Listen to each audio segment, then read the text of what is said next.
ರಾಜ್ಯ ಸರ್ಕಾರ ಕಬ್ಬು ಬೆಳೆಗೆ 3,300 ರೂಪಾಯಿ ದರ ನಿಗದಿಪಡಿಸುವ ಆದೇಶದ ಪ್ರತಿಯನ್ನು ಜಿಲ್ಲಾಧಿಕಾರಿಗಳು ಪ್ರತಿಭಟನಾಕಾರರಿಗೆ ನೀಡದ ಹಿನ್ನೆಲೆಯಲ್ಲಿ ವಿಜಯಪುರ ಜಿಲ್ಲೆಯ ತಾಳಿಕೋಟಿ ಪಟ್ಟಣದಲ್ಲಿ ಅಖಂಡ ಕರ್ನಾಟಕ ರೈತ ಸಂಘಟನೆಯ ಮುಖಂಡರು ಪ್ರತಿಭಟನೆ ಮುಂದುವರಿಸಿದ್ದಾರೆ.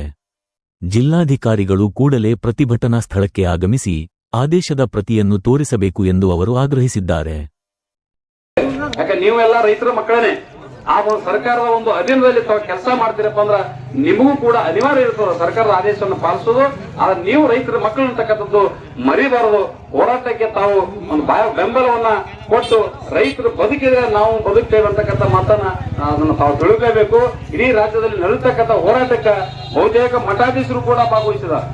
ನಿನ್ನೆ ಅಲ್ಲಿ ಕಬಲೇಶ್ವರ ಏನು ರಾಷ್ಟ್ರೀಯ ಹೆದ್ದಾರಿ ಮೇಲೆ ಹೋರಾಟ ಮಾಡೋ ಸುಮಾರು 4-5 ಮಠಾಧೀಶರು ಕೂಡ ಬಂದಿದ್ದಾರೆ. ಅಲ್ಲಿ ಮಮದಾಪುರ ಅವರು, ಬೇರೆ ಬೇರೆ ಸ್ವಾಮೀಜಿ ಅವರು, ಈ ಭಾಗದಲ್ಲಿ ಕೂಡ ಮಠಾಧೀಶರು ಬಂದು ಭಾಗವಹಿಸಬೇಕಿಲ್ಲ. ಯಾಕಂದ್ರ ನೀವು ಕೂಡ ರೈತರು ಬೆಳೆದಂತ ಅನ್ನ ಉಂಡೆ ಇವತ್ತು ಮಾಡದಾಗ ನೀವು ಬದುಕ್ತೀರಿ.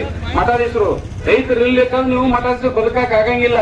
ಕೇವಲ ಬಂದ ಭಕ್ತರಿಗೆ ನೀವು ಕೈ ಮೇಲೆ ಕೈ ಆಡಿಸೋದು, ಬರೀ ಮೃಷ್ಟಾನ್ನ ಭೋಜನ ತಿರುಗಿಸಿಂದ ಪ್ರವಚನ ಹೇಳೋದು ಅದು ಬೇಡ. ನಮಗ ರೈತರು ಬೀದಿ ಬಂದಾರ ಅಂದ್ರೆ ಈ ಮುದ್ದೇಬಿಹಾಳ ತಾಲೂಕಿನಲ್ಲಿ ಇರ್ತಕ್ಕಂಥ ಬೇರೆ ತಾಲೂಕಿಗೆ ಹೋಗ್ತಿರ್ ಬಿಡ್ತಾರೋ ಬೇಡ.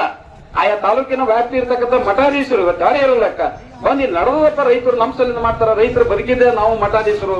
ಇವತ್ತು ಜೋಳ, ಗೋಧಿ, ಕಡ್ಲಿ, ಅಕ್ಕಿ ಎಲ್ಲ ಬೆಳೆ ರೈತರೇ ಅಲ್ಲ. ಮತ್ತೆ ಅದನ್ನೇ ಬೆಳೆದ್ ಬಿಟ್ರೆ ಮಠಾಧೀಶರಿಗೆ ಕೊಡೋರ ಭಕ್ತರು ರೈತರೇ ಅಲ್ಲ. ಅದಕ್ಕೆ ಅವರು ಕೂಡ ಇದಕ್ಕೆ ಬಂದು ಬೆಂಬಲ ಕೊಡುವಂತದ್ದು ಆಗ್ಬೇಕಾಗಿದೆ.